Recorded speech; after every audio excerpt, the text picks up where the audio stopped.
El Mar Rojo, a través del cual pasa más del 12% del comercio mundial, se ha convertido en una zona de combate. Los portaaviones de EU están lanzando ataques contra las costas de Yemen y los hutíes responden con salvas de misiles y ataques de drones. Los buques comerciales están cambiando de rutas, los precios del petróleo están subiendo y la economía mundial se estremece por las consecuencias. Hace solo unos meses, pocos podían imaginar que un grupo de rebeldes de uno de los países más pobres del mundo se atrevería a desafiar a la flota estadounidense y no solo resistiría, sino que obligaría al Pentágono a trasladar nuevas fuerzas a la región. ¿Cómo es que los hutíes, que hasta hace poco eran considerados una milicia tribal, se convirtieron en una amenaza para una superpotencia? ¿Por qué Washington, que una vez derrotó a Irak, durante semanas no puede suprimirlos a pesar de cientos de ataques con misiles? Esta es la historia de cómo drones baratos vencen a destructores de miles de millones y un puñado de combatientes fanáticos mantiene en vilo regiones comerciales enteras, y por qué Yemen, que muchos consideraban una guerra secundaria, de repente se convirtió en la clave para la seguridad global. El complicado. Yemen es un país donde nació una de las civilizaciones más antiguas del planeta. Ya en tiempos bíblicos, aquí prosperaba el reino de Saba, liderado por una reina. De Saba, una de las mujeres más sabias de la historia, las majestuosas ruinas de Marib y las antiguas inscripciones en las piedras atestiguan una cultura altamente desarrollada que existió en estas tierras, mucho antes de la aparición de muchos estados modernos. Sin embargo, hoy en día Yemen se asocia más con un pasado no tan grandioso, sino con una guerra interminable, destrucción y la mayor crisis humanitaria de la actualidad. Esta tierra nunca fue una formación monolítica unificada. La fragmentación geográfica, la estructura tribal de la sociedad y las diferencias religiosas han formado durante siglos un complejo mosaico de la estatalidad yemení. Las regiones montañosas del norte históricamente se desarrollaron de manera aislada de los territorios del sur. Ya en la antigüedad existían aquí los reinos independientes de Saba, Qataban, Hadramaut y Main, cada uno con su propia cultura y tradiciones. El periodo medieval consolidó esta división. Mientras el norte estaba bajo el dominio de los imanes saidíes, el sur experimentaba una etapa de sucesión de dinastías que estaban bajo la influencia de Egipto o del Imperio Otomano. Durante el periodo colonial, el norte del país mantuvo una relativa independencia bajo el dominio de los gobernantes locales, mientras que el sur cayó bajo el control británico. Adén, convertido en un puerto crucial en la ruta hacia la India, se convirtió en la puerta de entrada para la penetración de ideas y tecnologías europeas. Esta diferencia en el desarrollo histórico creó dos sociedades completamente diferentes dentro de una misma región. Después de la liberación de la dependencia colonial a mediados del siglo XX, ambas partes de Yemen tomaron caminos diferentes. El norte se formó como una monarquía tradicional, luego una república donde se mantenía una fuerte influencia de las estructuras tribales del Islam saidí. El sur, después de una larga guerra de guerrillas, eligió el camino del desarrollo socialista, creando el único estado marxista en el mundo árabe. La unificación en el año 1990 fue en gran medida una medida extremadamente forzada. El colapso de la Unión Soviética privó al Yemen del sur del apoyo económico, mientras que los norteños buscaban acceso a los puertos del sur, estratégicamente importantes. Sin embargo, la artificialidad de esta fusión se manifestó casi de inmediato. Diferentes sistemas legales, modelos económicos e incluso concepciones de identidad nacional hicieron que la integración fuera extremadamente complicada. Las causas profundas del conflicto moderno se encuentran precisamente en este legado histórico. Las diferencias entre el norte y el sur no se borraron con la unificación, sino que se agravaron con la desigualdad económica y las contradicciones políticas. Fundador, cuando a principios de los años 2000, el poco conocido predicador Hussein al-Houthi comenzó a reunir a sus primeros seguidores en remotas aldeas montañosas del norte de Yemen. Nadie podía imaginar que 2 décadas después, este modesto movimiento se convertiría en una formidable fuerza capaz de dictar condiciones a las monarquías más ricas del Golfo Pérsico. Hoy en día, los hutíes no desaparecen de los titulares de los medios de comunicación mundiales. Ellos controlan la capital de Yemen, poseen un arsenal de misiles que amenaza la navegación internacional y se enfrentan con éxito a la coalición militar más poderosa de la región. ¿Cómo lo lograron? La respuesta radica en una sorprendente combinación de fanatismo religioso, astucia militar y una capacidad sin precedentes para sobrevivir en las condiciones más increíbles. Hussein al-Houthi, el carismático fundador del movimiento, nació en una familia de teólogos saidíes de linaje, de la provincia de Saada. Su padre pertenecía a los intérpretes más respetados de la doctrina saidí, una dirección única del Islam chiita que durante más de 12 siglos ha definido la vida espiritual de las regiones montañosas del norte de Yemen. Los años de infancia y juventud del futuro líder transcurrieron en un ambiente de profunda devoción y educación musulmana tradicional. Desde los 6 años comenzó a estudiar el Sagrado Corán bajo la guía de su padre, mostrando habilidades extraordinarias para memorizar e interpretar las escrituras sagradas. A los 10 años, el niño ya lo sabía de memoria, la mayor parte del Corán, y a los 15 años dominó los fundamentos de la jurisprudencia saidí y la filología árabe. En los años 80, al-Houthi visitó los centros religiosos de Saná, donde se familiarizó con el salafismo. Esto se convirtió en un punto de inflexión en su cosmovisión. De ser un musulmán tradicional, se transformó en un ferviente crítico de los órdenes existentes. Le indignaba cómo los predicadores salafistas socavaban las tradiciones saidíes. A mediados de los 90, al-Houthi reunió a personas afines a su alrededor. Sus sermones atraían cada vez a más seguidores, especialmente de las provincias del norte. Especialmente hábil, combinaba la retórica religiosa con una aguda crítica social, vinculando las discusiones teológicas con problemas reales, de los yemeníes, el desempleo, la corrupción, la falta de educación y asistencia médica. Gradualmente, al-Houthi formó una plataforma ideológica clara que incluía tres principios principales: la resistencia a la expansión salafista, la lucha contra la influencia estadounidense en la región y el rechazo al régimen corrupto de Saleh. Fue en este periodo cuando las autoridades prestaron por primera vez seria atención a la actividad del carismático predicador, cuya influencia iba mucho más allá del ámbito puramente religioso. Inicialmente, las autoridades subestimaron la magnitud de la amenaza. Las primeras actividades de al-Houthi fueron de carácter parcial. Se le prohibió hablar en grandes mezquitas y se le negó el permiso para realizar eventos masivos. Sin embargo, esto solo aumentó su popularidad. Las prédicas comenzaron a transmitirse de boca en boca, se grababan en casetes y se distribuían secretamente por toda la parte norte del país. El punto de inflexión llegó en la primavera de 2004, cuando el gobierno anunció el inicio de una operación a gran escala contra extremistas religiosos en Saada. Al-Houthi fue declarado buscado y sus seguidores comenzaron a ser detenidos. Los últimos meses de su vida, al-Houthi los pasó en constante movimiento entre aldeas montañosas. Realmente dedicó su vida al desarrollo del movimiento Houthi, toda su vida, pero por paradójico que parezca, hizo mucho más por la unificación del pueblo con su muerte. La muerte de Hussein al-Houthi, como resultado de un enfrentamiento con las fuerzas gubernamentales, se convirtió en un momento decisivo en la historia del naciente movimiento, de secta a Estado. La muerte del líder dejó a los hutíes en un estado de profundo shock. En aquellos días de septiembre de 2004, cuando la triste noticia se difundió por las aldeas montañosas de la provincia de Saada, muchos pensaron que el movimiento, bajo la presión de las fuerzas gubernamentales, estaba condenado a un rápido olvido. Sin embargo, fue en este momento crítico, cuando el hermano menor del líder fallecido, Abdul Malik al-Houthi, logró lo increíble. En pocas semanas, no solo reunió a los grupos dispersos de seguidores, sino que también estableció un sistema de gestión completamente nuevo, que resultó ser mucho más efectivo que la anterior organización carismática pero no estructurada.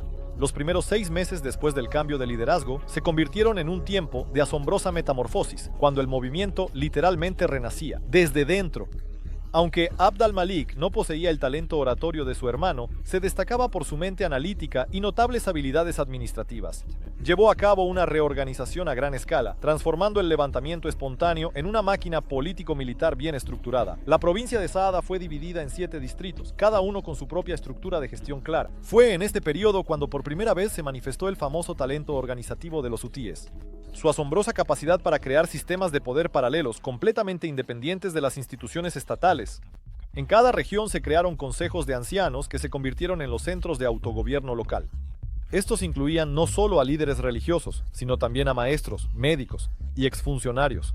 Se prestó especial atención a los comités juveniles, donde jóvenes talentosos de familias pobres de las montañas podían ascender rápidamente a posiciones de liderazgo.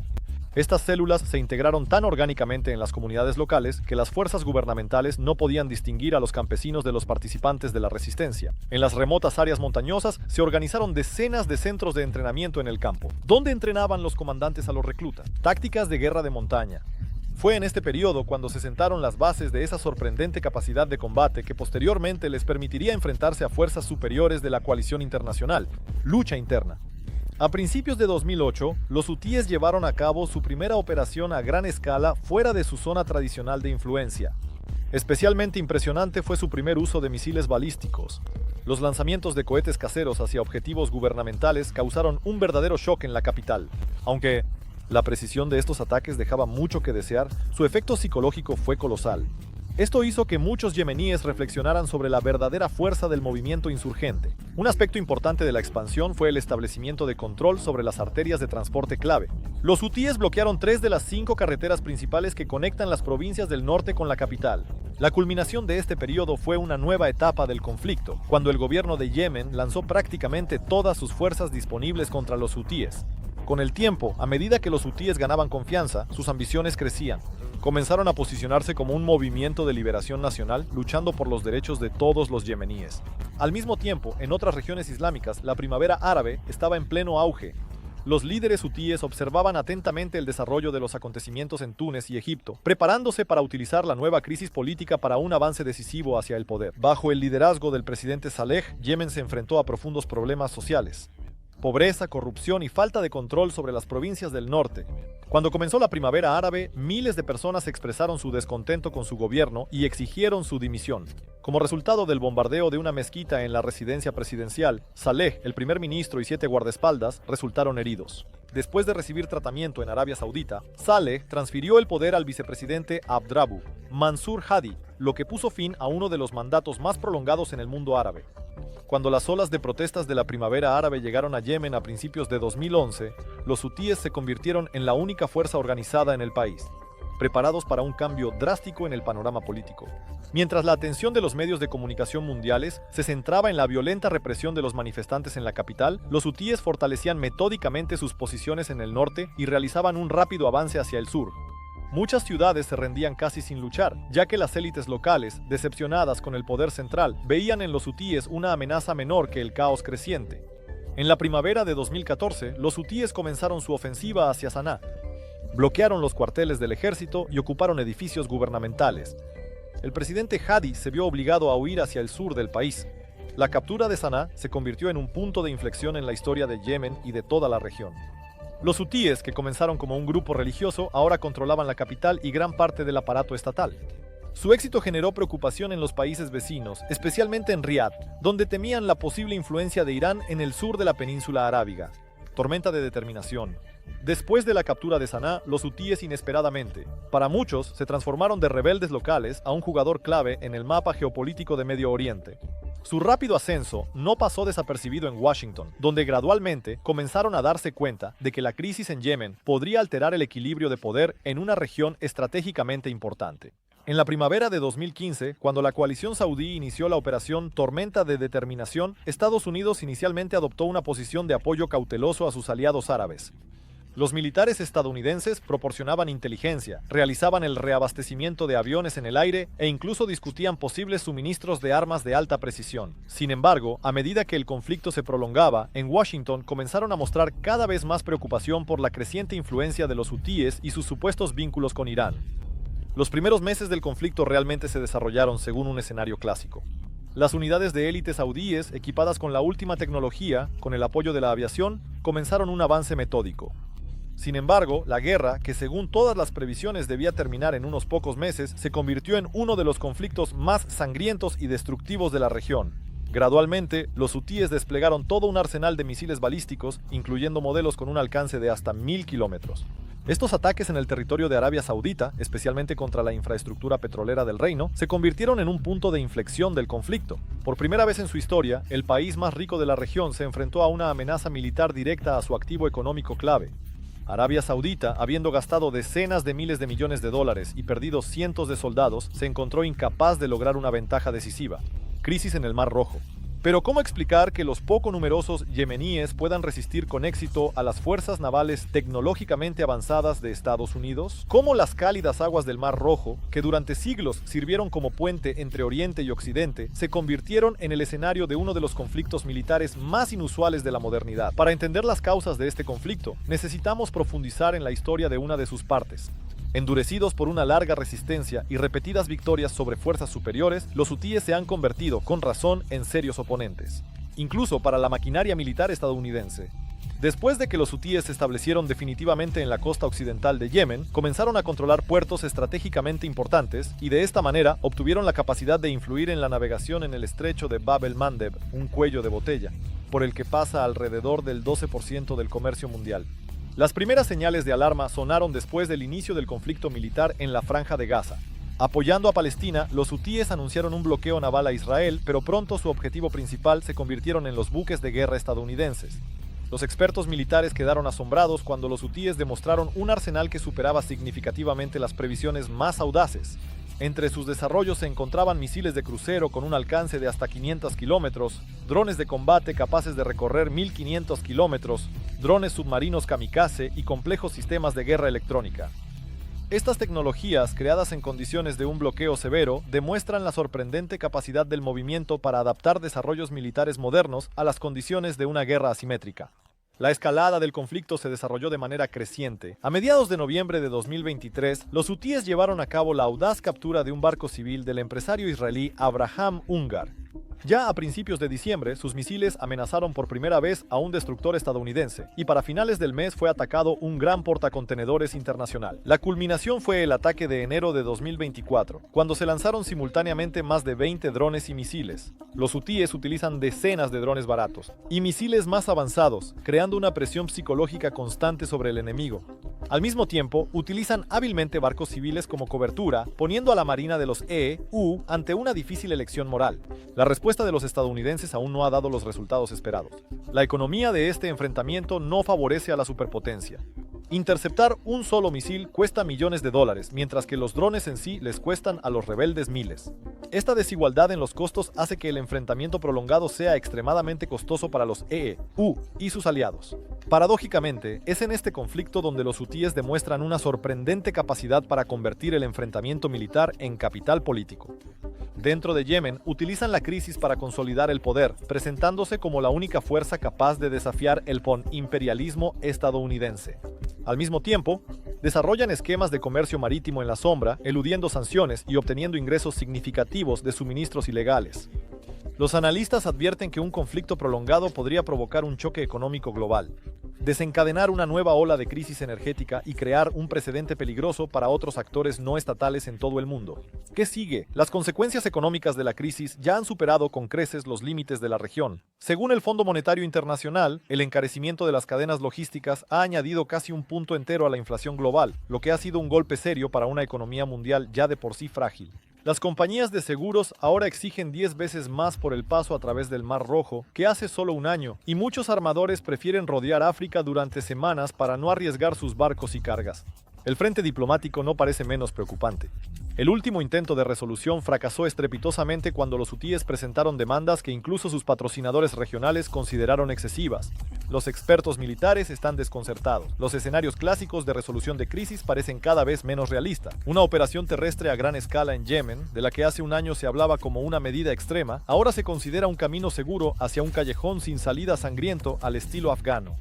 El bloqueo marítimo internacional podría resultar económicamente inviable frente a la inventiva de los hutíes y su creciente arsenal.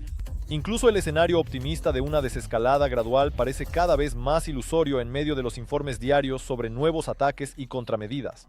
Como señalan los veteranos de la política de Oriente Medio, la crisis actual es única, por el hecho de que, por primera vez en la historia moderna, un actor no estatal ha desafiado con éxito la supremacía marítima de Occidente. Los hutíes, que comenzaron con botes primitivos y cohetes caseros, hoy demuestran una asombrosa capacidad para aprender, adaptarse e implementar las tecnologías más avanzadas de guerra asimétrica. Su éxito ya se ha convertido en un ejemplo inspirador para decenas de movimientos en todo el mundo que sueñan con repetir este experimento yemení. Ahora, a mediados de 2024, se hace evidente que el Mar Rojo se ha convertido en un teatro no solo de acciones militares, sino de una redistribución global de influencia. Cada día de esta crisis cambia el equilibrio de poder, socava viejas alianzas y crea nuevas alianzas inesperadas. ¿Hasta dónde llegará esta transformación y qué tipo de mundo nacerá de este caos? Es una pregunta a la que hoy ningún analista puede responder. Pero una cosa es evidente: las reglas del juego han cambiado para siempre y el mundo nunca volverá a ser el mismo.